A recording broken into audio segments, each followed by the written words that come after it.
The air brakes are kind of a response to NASA's challenge to hit a very precise altitude. You know, when I try and introduce like what is NASA student launch to people, like what is the goal of it, a lot of people think that it's who can get the highest, but that's actually not the case. The case is that we're trying to hit a very specific altitude, and the air brakes will help us do that by shaving off extra altitude that we don't need so that we can hit that precise altitude exactly where we want it.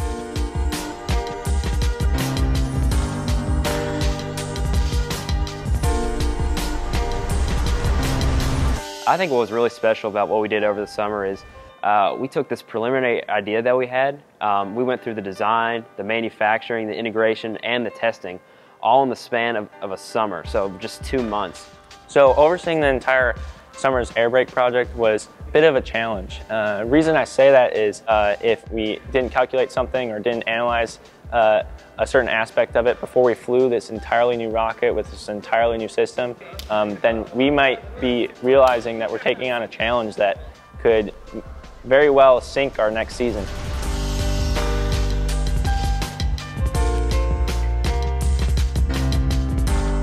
Our main electrical lead, Ben, he ended up going to his internship. So he ended up letting me know that I should look over the project while he's gone away, and it's kind of crazy because I have I didn't even know what ground and voltage were. So it was definitely difficult at the beginning, but we would make progress every night, and which was key because it let me know more about the system. I got more comfortable around it, and just learned a lot. I think the biggest challenge with designing the air brakes, at least initially, was that we had never really done anything like that before. We hadn't done any control surfaces on the rocket, and there were a lot of uncertainties with what questions about flow over the fins, would that turbulent air mess with the stability of the rocket. There were a lot of design challenges in the control scheme about exactly how much and when do you need to do this braking in order to hit this precise altitude. So the first launch we did in the summer was a control launch, and it was basically just a test launch of the rocket we built without any air braking. And the second launch, we tested the air brakes, and the apogee of our rocket was 29 feet from our target altitude that we set for it. But that was only one launch, so we really wanted to test the system again and see if it could repeat the results that we gained from that launch. So it is roughly 3 a.m. right now, and we are getting ready to leave for Memphis, Tennessee for the third flight of the Predator 1 and the second, I guess, 2.5 flight of the air brakes. Our electrical wizard, Ben, over here, is exhausted, but he's going to try to fill us in on exactly why we're flying again. So we got another flight before, right, and we learned a lot from that one, and the air brakes actuated, and we got a killer video from it, but we want to make them work a little harder this time. They're going to need to cut at least 100 meters off of the flight altitude this time, so they're going to be working really hard this time. That's what we're looking for.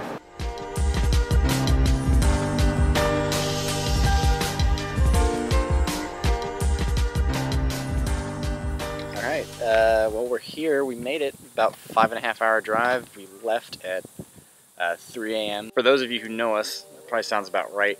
For those of you that don't, the reason that we had to drive so far is because this is the only range that had a launch this weekend with the right kind of waiver for a rocket of this magnitude.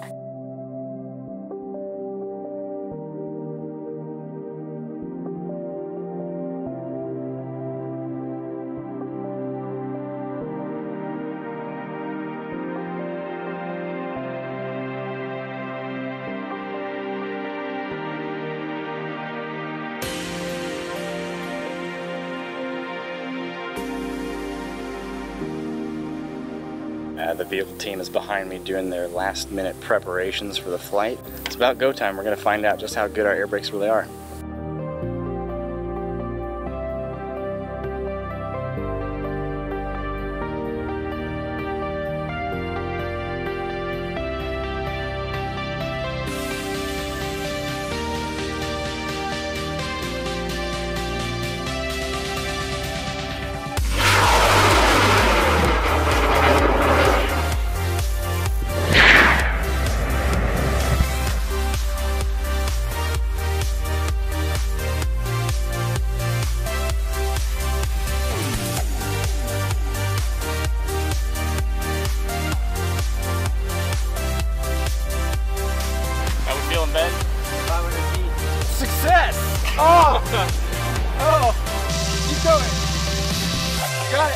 right track. I still did.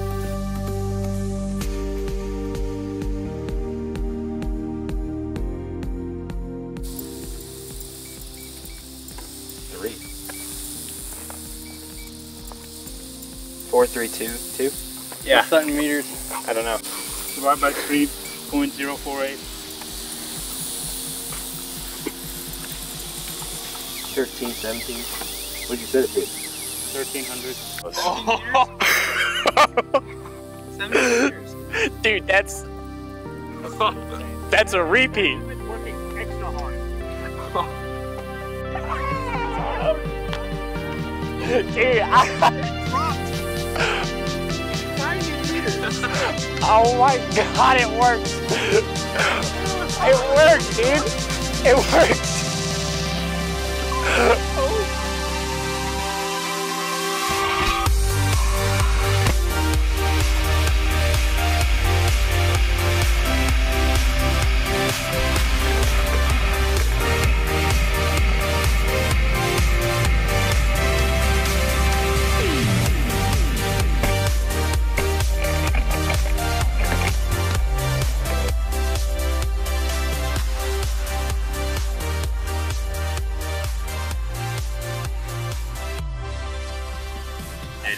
It's such an amazing feeling.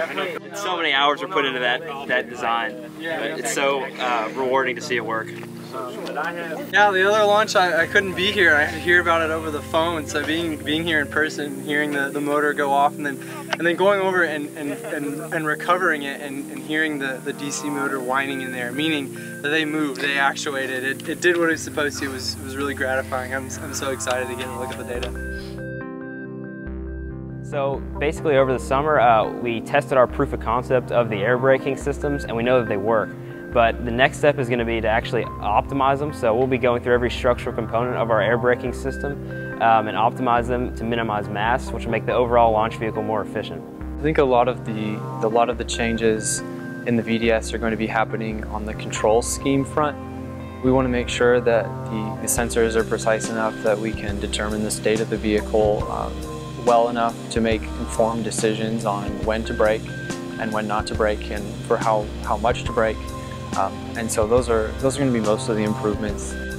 This idea that blossomed basically the day after competition really became alive at that launch, and all the hard work that we put in over the summer, all the hours, all the, should we do it this way, should we do it that way, if we don't get this done this weekend, we won't be able to launch, all those kind of paid off.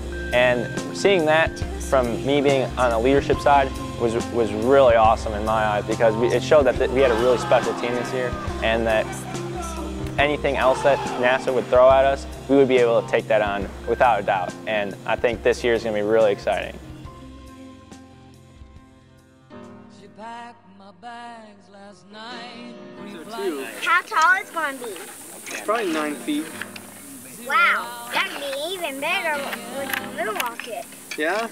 Yeah. It ate its fruits and veggies, and it started off as a little 3-footer like yours over there, and then it just exercised and ate its fruits and veggies, and here it is, 9 feet. Wow. Yeah, that's how rockets become big. You gotta make sure you lift though, like that's part of it. That's the Amazon box. That's the Amazon box. Yeah, what did you order in that Amazon box? I got some Probably little rocket seeds that we planted in the ground. Do they come with the igniter? Do they grow with the igniter on? Yeah, you gotta like plant it in and Oh, so you gotta be like water really it, careful, I guess, sure about you like get pulling the them right- out of the ground. I'm just yes. Wait, are they like a root type thing, like potato, or are they like pretty like? yeah, it starts off as a Underwear. ground. So like, it has no pressure inside.